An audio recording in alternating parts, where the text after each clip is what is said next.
Welcome to today's deep dive.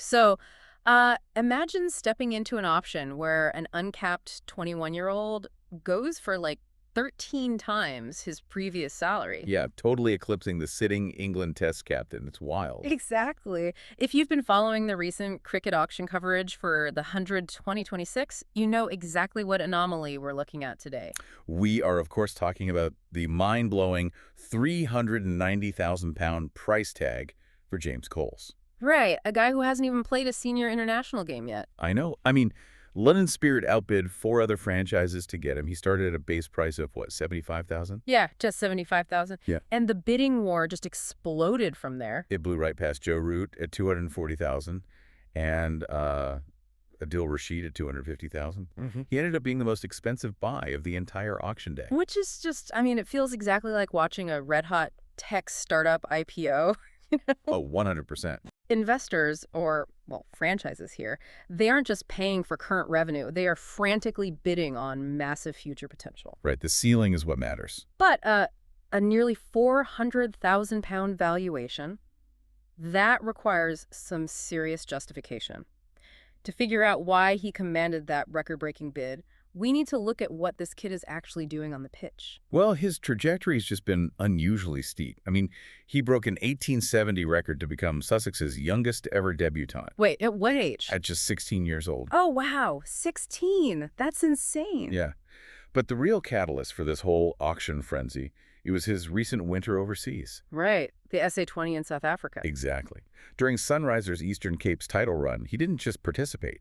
He, dictated games. I remember his maiden match was unbelievable. Right. Smashed 61 runs off 34 balls, and then took 2 wickets for 34 runs. And he backed that up, playing with the England Lions against the Pakistan Shaheens, taking 8 wickets at an average of 8.25. Which are just absolutely elite numbers. They are, but I have to push back a little here. I get the potential, right? Sure. But £390,000 is a massive liability. If you're London Spirit, why take that kind of gamble? Whoa. Especially when a proven World Cup tested veteran like Joe Root is sitting right there for like 150,000 less. Are franchises just completely overvaluing youth? It's not just youth, though. They are valuing a highly specific, exceptionally rare tactical profile.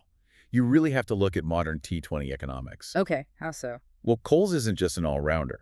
He's a top-5 batter who also bowls left-arm spin, specifically in the power play. Ah, right, the power play. Yeah, finding someone who can attack premier fast bowling at the top of the order and then take the new ball to restrict scoring in the first 6 overs, it fundamentally changes a team's strategy. Because left arm spin in the power play is just incredibly difficult to navigate, right? Exactly. The angle naturally cramps right-handed batters. It forces them to try and hit to the longer boundaries while those fielding restrictions are still in place. So he's essentially letting the captain cheat the roster math. That's a great way to put it. If you have one guy doing 2 highly specialized jobs in the most critical phases of the game, you're effectively putting 12 players on the pitch instead of 11. That is the exact mechanism driving his price. Yeah.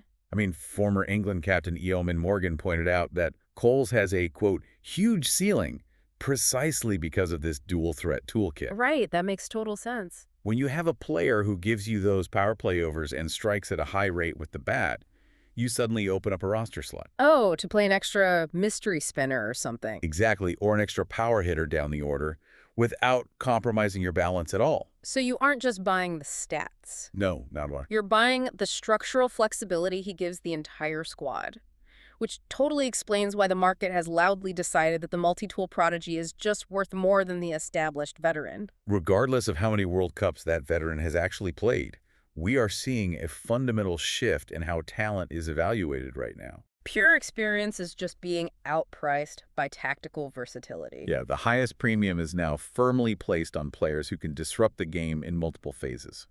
Which leaves us with a pretty provocative thought for you to mull over as we wrap up this deep dive.